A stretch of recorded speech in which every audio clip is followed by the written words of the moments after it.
क्योंकि कहते हैं जाके पैर न फटे बिवाई, वो का जाने पीड़ पड़ाई। हमको पता है कि आर्मी में कौन लोग जाते हैं। गृह मंत्री का बेटा आर्मी में नहीं जाएगा, वो बीसीसीआई का सेक्रेटरी बनेगा। यह अपील करना चाहता हूँ कि ये कोना कोना कौन कोना सोतली पुतो कोना खेलना बंद कीजिए। अगर नोटबंदी करने के बाद आतंकवाद समाप्त हो जाता तो पुलवामा की घटना कौन करके गया है? जो लोग अग्निपथ योजना का फायदा गिना रहे हैं, ऐसा लग रहा है कि कोई चीज वो बेचने की कोशिश कर रहे हैं। ऐसा लगता है कि रेलवे स्टेशन के बाहर कोई चूहा मारने की दवा बेच रहा हो। विपक्ष के भड़काने से लोग भड़क जाते, विपक्ष की कही हुई बात लोग मान लेते तो प्रधानमंत्री मोदी जी होते। मैं भारतीय राष्ट्रीय कांग्रेस का एक साधारण कार्यकर्ता हूँ, उसके साथ साथ मैं बिहार का रहने वाला हूँ। शायद ये पहला मौका है कि मैं आप तमाम लोगों के सामने स्पष्ट तरीके से यह बात रखना चाहता हूँ कि मैं ऐसे परिवार से आता हूँ, हमारे परिवार में रिश्तेदारी में 16 लोग आर्म फोर्सेस की नौकरी करते हैं। मैं ऐसे परिवार से आता हूँ जिसको शहीद का परिवार कहा जाता है। इंसर्जेंसी में हमारे एक भाई की शहादत हुई है, उन्होंने अपना सर्वोच्च बलिदान दिया है। और आप सबके चैनल पे भी मैं यही देख रहा हूँ कि सब लोग यही कह रहे हैं कि सबसे ज़्यादा हिंसा बिहार में भड़क रही है। मैं इस बिंदु पे आपसे कुछ बात करना चाहता हूँ। पहली बात तो ये कि हम लोग मार्केटिंग नहीं करना जानते हैं। हमको लगता है कि सेना का, देश के सर्वोच्च सम्मान का, ये मार्केटिंग करने का चीज़ नहीं है। लेकिन आप एक एक मंत्रियों का बयान सुन करके देख लीजिए। जो लोग अग्निपथ योजना का फायदा गिना रहे हैं, ऐसा लग रहा है कि कोई चीज़ वो बेचने की कोशिश कर रहे हैं। जैसे सेल्समैन की भाषा होती है ना, वाह मेगा बम्पर ऑफर चल रहा है, आपको 20 लाख रुपया भी मिल जाएगा, 4 साल में आप रिटायर भी हो जाएंगे, फिर आपको रिजर्वेशन भी मिल जाएगा। इस भाषा की मानसिकता को समझने का प्रयास कीजिए। ऐसा लगता है कि रेलवे स्टेशन के बाहर कोई चूहा मारने की दवा बेच रहा हो। साहब, आप मंत्री हैं, आप सबसे पहले देश की जनता को यह बताइए कि इस योजना की जरूरत क्या है। हर साल जब 50,000 से ज़्यादा भर्तियां और नियमित भर्तियां, जिसमें टीए भी है, डीए भी है, पेंशन भी है, सेंट्रल स्कूल में एडमिशन का भी प्रावधान है, रेलवे का भी टिकट मिलेगा, हवाई जहाज का भी टिकट मिलेगा, और अगर सर्वोच्च बलिदान आप देते हैं, आपको शहादत होती है, तो आपके परिवार का भी ख्याल रखा जाएगा। इन तमाम बातों को छोड़ करके मंत्री कह रहे हैं कि आपको 20 लाख रुपया मिल जाएगा इस उम्र में। ये वही भाषा नहीं है कि प्रधानमंत्री जी बोले थे कि काला धन वापस आ जाएगा तो आपके खाते में 15 लाख रुपया मिल जाएगा। मिल गया क्या 15 लाख रुपया? जिस खाते में 15 लाख रुपया मिलने वाला था ना, उसी खाते में 20 लाख रुपया भी मिलेगा। इस मानसिकता को समझने की ज़रूरत है, और इसीलिए हम लोग इस योजना की ज़रूरत पे सवाल उठा रहे हैं। जब देश में एक नियमित भर्ती प्रक्रिया है, 2014 में देश बना है, उससे पहले क्या आर्मी में लोग बहाल नहीं होते थे? क्या हमारे पास जो एक प्रक्रिया नहीं थी, उस प्रक्रिया को खत्म करने का कारण क्या है? तब सरकार के कुछ दावे बताए जा रहे हैं। दावा क्या है? दावा यह है कि हम चाहते हैं कि हमारे देश के नौजवानों को रोजगार मिले। ये तो आप चाह रहे हैं, ये आप वादा भी कर चुके हैं कि हर साल आप 2 करोड़ नौकरी देंगे। उस 2 करोड़ नौकरी को छोड़ करके पीएमओ ने अभी ट्वीट किया कि हम 10 लाख रोजगार देंगे। साहब, अगर आप रोजगार देने के लिए सीरियस होते, 28 लाख पोस्ट जो हैं वो सिर्फ सेंट्रल गवर्नमेंट में रिक्त पड़ा हुआ है, और आप स्टेट गवर्नमेंट में जाकर के देख लीजिए, भर्तियां नहीं की जा रही है। हकीकत क्या है? हकीकत ये है कि ये असली बात देश की जनता से छुपाना चाहते हैं। असली बात क्या है? आप सब लोगों को याद है कि जब नोटबंदी की गई तो यह दावा किया गया कि इसके बाद नक्सलवाद समाप्त हो जाएगा, आतंकवाद समाप्त हो जाएगा। कल ही जो है एक सब इंस्पेक्टर की फिर से टारगेटिंग किलिंग की गई है। नक्सलवाद की घटनाएं हो रही हैं, आतंकवादी घटनाएं लगातार हो रही हैं। अगर नोटबंदी करने के बाद आतंकवाद समाप्त हो जाता तो पुलवामा की घटना कौन करके गया है? कैसे पुलवामा की घटना हुई है? तो ये दावा करते हैं। जब उस दावे का आप पड़ताल करेंगे तो तो आपके ऊपर ही आरोप लगाना शुरू कर देंगे। एक व्हाट्सएप मैसेज घूम रहा है जिसमें कहा जा रहा है कि जिस भी योजना का कांग्रेस विरोध कर रही हो, ऐसा आप मान लीजिए कि वो योजना सही है। कांग्रेस के विरोध करने से आप चलते हैं?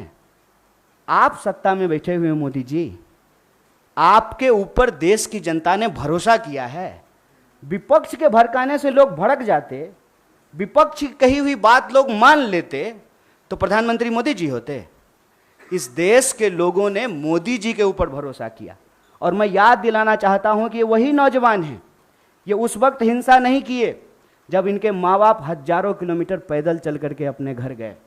ये वही नौजवान हैं, ये तब भी हिंसा नहीं किए जब उनके परिवार को ऑक्सीजन नहीं मिल रहा था और वो तरप तरप करके जान दे रहे थे। ये तब भी हिंसा नहीं किए जब आपने हर साल 2 करोड़ नौकरी नहीं दी।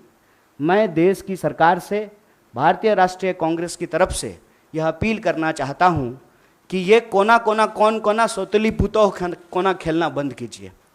आप हकीकत में बताइए कि रियलिटी क्या है। क्या आपने विपक्ष को पूछा? आपने विपक्ष को पूछा कि हम कोई योजना ला रहे हैं? आपने कोई पार्लियामेंट्री कमेटी की मीटिंग की? या आपने नौजवानों को पूछा कि हम आपका भलाई करना चाहते हैं किसानों की तरह, और नौजवान कहते हैं कि हमको ये भलाई नहीं चाहिए? इस मनोदशा को समझिए साहब। हम ऐसे गांव से आते हैं, ऐसे इलाके से आते हैं, कोई ऐसा साल नहीं गुजरता है साहब कि हमारे इलाके में कोई शहादत ना हुई हो। हमारे इलाके में लोगों के पास महज नौकरी नहीं है सेना, हम जानते हैं इस बात को। जब किसी परिवार में किसी बच्चे को सेना की नौकरी मिलती है, पूरे इलाके में उनका सम्मान होता है। और दुख के साथ साथ जब एक पार्थिव शरीर गांव आता है, आंखों में आंसू होने के बावजूद उस इलाके का सीना गर्व से चौड़ा हो जाता है कि हमारे बच्चे ने जो है देश के लिए सर्वोच्च सम्मान दिया है। सेना का सवाल देश की सुरक्षा का सवाल है, आप इसको मजाक मत बनाइए। और एक बात हमारे साथी भी कह रहे हैं, आप तमाम मीडिया लोग भी इसको बोल रहे हैं कि उसमें से 25% लोगों को, साहब 25% नहीं, अप टू 25%, ध्यान रखिएगा। यह है सेल्समैन मेगा बम्पर ऑफर की मानसिकता। अप टू 25% क्या होता है? मतलब 25% की भी गारंटी नहीं है। यह मत समझिए आप कि उसमें से एक को दे ही देंगे नौकरी। बहुत चालाकी से टर्म्स एंड कंडीशन लिख दिया है, अप टू 25%। और इसमें यह कितना गंभीर है, इस गंभीरता का आप अंदाजा लगाइए कि अभी आए हुए 3 दिन हुए हैं घोषणा किए हुए, 2 मेजर अमेंडमेंट हो चुका है। और जो फायदा गिनाए जा रहे हैं वो फायदा तो पहले से है। सेना में, आर्म फोर्सेस में, पैरामिलिट्री में भर्ती होने की मैक्सिमम आयु 25 वर्ष है। 25 वर्ष से ज्यादा में तो आप बहाल ही नहीं हो सकते हैं। उसके बाद अलग अलग रैंक पे आप कितना समय तक सेवा देंगे वो पहले से निर्धारित है। और जो लोग आर्मी की नौकरी समाप्त करके, सेवा समाप्त करके आते हैं, उनको अन्य जगहों पे सुविधाएं दी जाती है। भूतपूर्व सैनिकों को सुविधाएं दी जाती है, भूतपूर्व सैनिकों के परिवारों को सुविधाएं दी जाती है। और आप में से बहुत सारे लोग, मैं बहुत साधारण बात करता हूं, मुझे लंबी चौड़ी बात करनी नहीं आती है, क्योंकि कहते हैं जाके पैर न फटे विवाई, वो का जाने पीड़ पड़ाई। हमको पता है कि आर्मी में कौन लोग जाते हैं। गृह मंत्री का बेटा आर्मी में नहीं जाएगा, वो बीसीसीआई का सेक्रेटरी बनेगा। हमको पता है कि वहाँ पे सेवा करने वाले कौन लोग होते हैं, गरीब किसान मजदूर के बच्चे होते हैं। कोई नेता का बाल बच्चा आर्मी में नहीं जाता है। जाता है, प्रधानमंत्री भी जाते हैं फोटो खिंचवाने के लिए। फोटो खिंचवाने के लिए वर्दी पहनना एक बात होता है, देश की भक्ति के लिए, सर्वोच्च सम्मान के लिए वर्दी पहनना दूसरी बात होती है। दीपावली में जाकर के मिठाई बांट देंगे, उसके बाद आकर के अग्निपथ योजना ला करके देश की जवानों का दिवाला निकाल देंगे। अग्निपथ योजना इस देश के नौजवानों को अग्नि में झोंकने की योजना है। इस योजना को सरकार को तुरंत वापस लेना चाहिए। और ये जो लॉलीपॉप वाली भाषा है ना, इस लॉलीपॉप की भाषाओं को बंद करना चाहिए। और जहां तक बिहार में हिंसा का सवाल है, सीधा सा एक कारण समझ लीजिए, ये नौजवान ना किसी के द्वारा लाए गए हैं, ना किसी के द्वारा बुलाए गए हैं। आप तमाम प्रबुद्ध पत्रकार यहाँ बैठे हुए हैं, कोई ऑर्गेनाइज्ड आंदोलन होता है उसका स्वरूप अलग होता है। हम लोग 3 दिन से नहीं डिटेन हो रहे हैं यहाँ पे, हमारा ऑफिस छावनी नहीं बना हुआ है। हम लोग आते हैं, पुलिस पकड़ करके हमको ले जाती है, कोई हिंसा नहीं होती है, कुछ भी नहीं होता है। उसमें हिंसा क्यों हुआ है? क्योंकि वहां नौजवानों का सब्र जो है पानी सर से ऊपर चला गया है। और एक बात और जान लीजिए, जो हमारा बेरोजगारी दर है देश का, बिहार का बेरोजगारी दर डबल है साहब। जहां के मजदूर, बिहार का मजदूर जाता है ना हरियाणा और पंजाब में धान काटने के लिए, बिहार के ही लोग आते हैं ना दिल्ली में काम करने के लिए, बिहार के ही लोग जाते हैं ना महाराष्ट्र में काम करने के लिए। जहां एम्प्लॉयमेंट नहीं है वहां के लोग ऑलरेडी विस्थापित होते हैं। ये जो बच्चे हैं ये उस उम्मीद में अपने गांव में रह रहे हैं, दौड़ रहे हैं जाड़ा गर्मी बरसात, सड़कों पे मैदानों में रेत पे, कि इनको किसी दिन सेना में सेवा देने का मौका मिलेगा।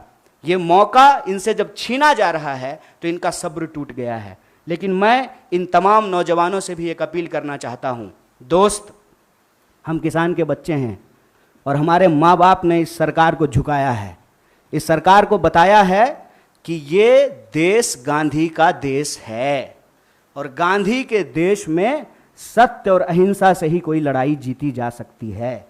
इसीलिए भारतीय राष्ट्रीय कांग्रेस की तरफ से इस आंदोलन का पूर्णतः समर्थन करते हुए सरकार से यह अपील करते हैं कि इसको वापस लीजिए और नौजवानों से अपील करते हैं कि देश की संपत्ति को मत जलाइए, मत जलाइए, क्योंकि कल को आपको वही संपत्ति इसी प्रधानमंत्री से बचाना भी है। क्योंकि देश की संपत्ति ये दोस्त को बेचने वाले हैं, ये हमारे आपके टैक्स के पैसे की संपत्ति है। इसकी रक्षा कीजिए, सत्य और अहिंसा के रास्ते पे चलिए। और किसानों ने 700 लोगों की शहादत देने के बाद 1 साल से ज़्यादा आंदोलन चलाया, शांतिपूर्ण तरीके से चलाया। तमाम तरह के आरोप लगाए गए, जैसे आज आपके आंदोलन को कहते हैं उपद्रवी, तोड़फोड़ करने वाले, हिंसा करने वाले। ये कहाँ से आ गए, कैसे आ गए, कौन है इसके लिए जिम्मेवार? और विपक्ष के माथे पर मत खेलिए। मैं बहुत सारी चीज़ें बोलना नहीं चाहता हूँ, नहीं होगा ना आर्मी में भर्ती तो ब्याह नहीं होता है, आप जान लीजिए ये बात। और 4 साल में रिटायर होकर के आ जाएगा तो कौन ब्याह करेगा जी?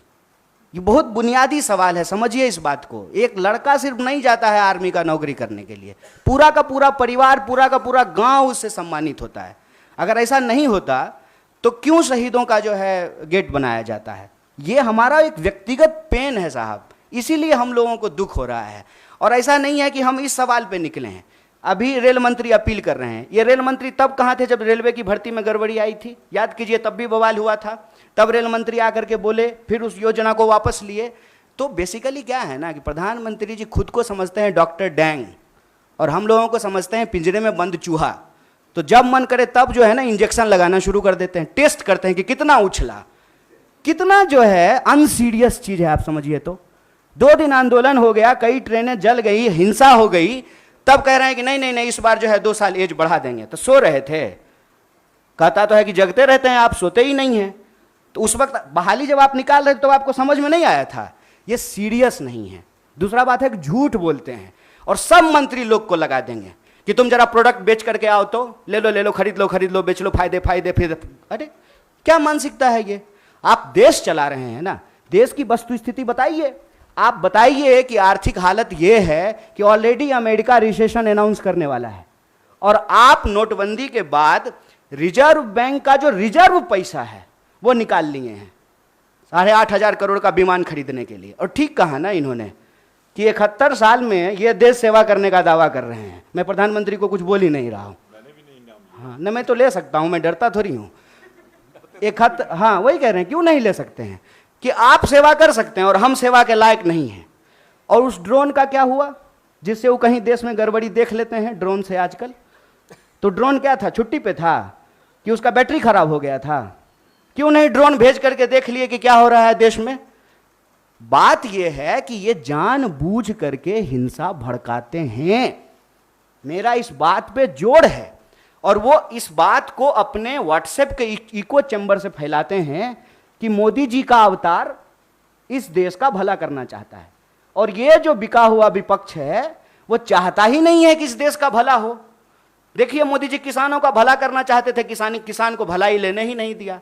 अब जवानों का भला करना चाहते हैं, ये जवानों को भलाई नहीं लेने देना चाहता है। विपक्ष हमको इतना सुनता है, विपक्ष को इतना।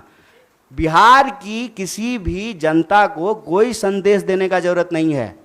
बिहार ऐसा जगह है, सुन लीजिए साहब, मोहनदास करमचंद आए थे हमने गांधी बना करके भेजा वहां से उनको। सिद्धार्थ आए थे, हमने बुद्ध बना करके भेजा उनको। हमारा काम नहीं है हिंसा करना। अगर हिंसा हो रही है इसके लिए सरकार जिम्मेवार है। और ये अग्निपथ योजना देश के युवाओं को अग्नि में झोंकने की योजना है। तो मैं बिहार के नौजवानों से यही कहूँगा, रे भाई इतना रिस्क लिए हो तुमको पता है। और आपको एक बात और मैं बताऊँ, आप लोग इसको नोट कीजिएगा, जो लोग आर्मी का तैयारी करता है ना, वो डर से जुलूस प्रदर्शन में नहीं जाता है कि पुलिस केस हो जाएगा तो हमेशा के लिए नौकरी नहीं ले पाएंगे। तो ये वो नौजवान हैं जिनको ऑलरेडी ये लग चुका है कि हमको नौकरी ये सरकार अब नहीं देगी, अब बहुत कुछ हो गया। तो मैं उनको कहता हूं कि चलिए नौकरी के लिए आप संघर्ष कीजिए, लेकिन जहां आप नौकरी करेंगे वो तो वही रेलवे है, वही सरकारी संपत्ति है, उसको कोई नुकसान मत पहुंचाइए। और सत्याग्रह के रास्ते पे चल कर के ही, सत्य और अहिंसा के रास्ते पे चल कर के ही कोई आंदोलन जीता जा सकता है।